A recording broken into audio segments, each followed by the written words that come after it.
So we're just a couple of days away from October, which means we're a couple of days away from Inktober.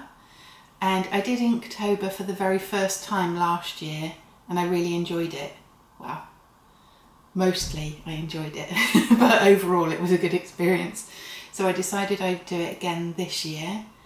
And if you don't know what Inktober is, I'll put a link in the description, but in a nutshell, basically you get given a prompt word for each day of October, and then you just sketch either from your imagination or from life or from a photo, you know, whatever, what that prompt word means to you.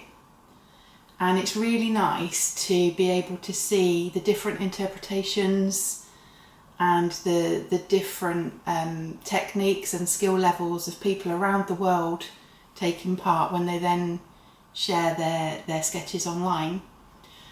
So some things I'm doing exactly the same as last year. So for example, each day when I do a sketch, I will share it on my Instagram page, and then at the end of each 7 days, I'm planning to do a video to share here and talk a little bit about each sketch, because last time people quite enjoyed my little descriptions of why I'd chosen the particular images. Some of them were a little bit wacky. Some of them definitely needed some explanation.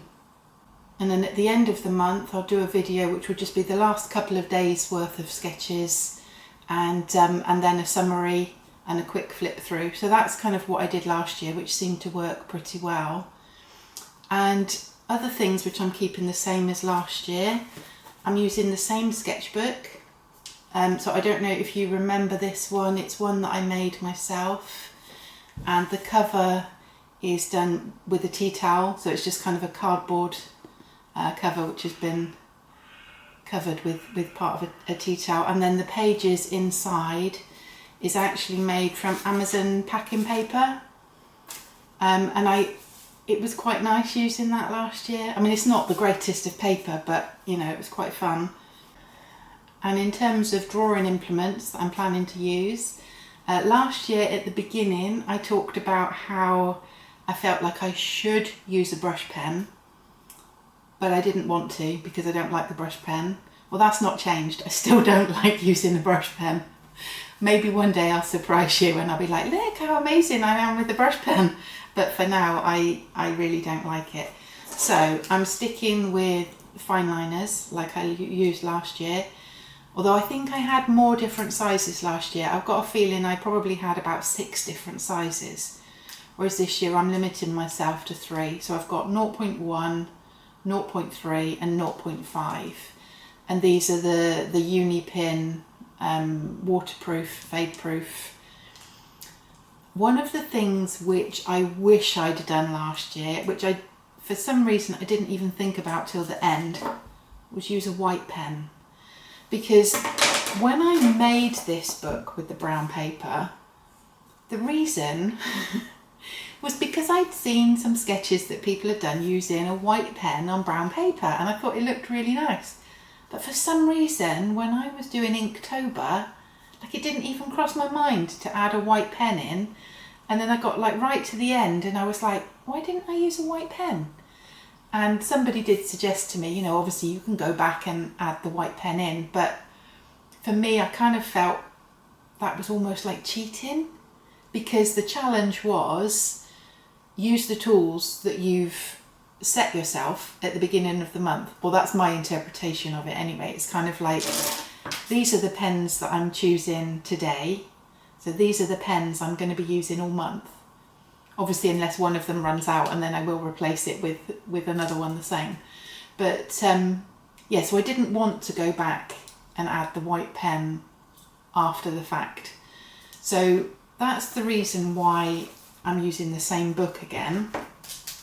But that does give me a problem because this book has only got 26 blank pages left and it's quite small. So I'm either gonna have to, on some of the days, do 2 really small sketches side by side, or there may be some prompt words where I could combine 2 days together into one sketch. And I was looking at the list of prompts. So for example, the first 2 days are dream and spiders. So I could do a sketch of a spider nightmare, couldn't I? But I'm not going to do that. I've got an idea in mind of what I want to do for dream, and it's a nicer than spider nightmares. But for example, on the 20th and the 21st, we've got frost and chains. So I was thinking, could I maybe do some frosty chains? So I don't know how that's going to work out yet, whether I will just do 2 smaller images side by side, or whether I'll try and combine 2 prompt words into one. I don't know, we'll see how that goes. It'll probably be a bit of both, to be honest. And last year, one of the things I did in preparation was I went round on all the pages and I did like a border which had the prompt word included in the border. This was one of my favourites, Scurry, my little hedgehog. But obviously I can't do that ahead of time this time because I don't quite know how I'm going to work it with only having the 26 pages. So I may or may not add borders as I go. Again, that's something I'm just gonna play it by ear. And I think that's about it. That's about all I've got to say in preparation. Oh, and I will allow myself to use a pencil. Look how cute this one is. Yeah, I will probably use a pencil for an initial sketch for most of them before I go over in the pen. So I'm going to have 3 fine liners, a white, it's the white Jelly Roll 10, and a pencil, and then obviously an eraser as well for the pencil. So that's it. That's all I'm allowing myself for the month. Another potential bump in the road, aside from my lack of pages, is there's a possibility that I might also be going on holiday during October. I'm waiting for confirmation of the dates, so that might kind of skew things a little bit as well, but hopefully all will go smoothly and I'll see you and show you when I've done the first 7 sketches. So I'll see you soon.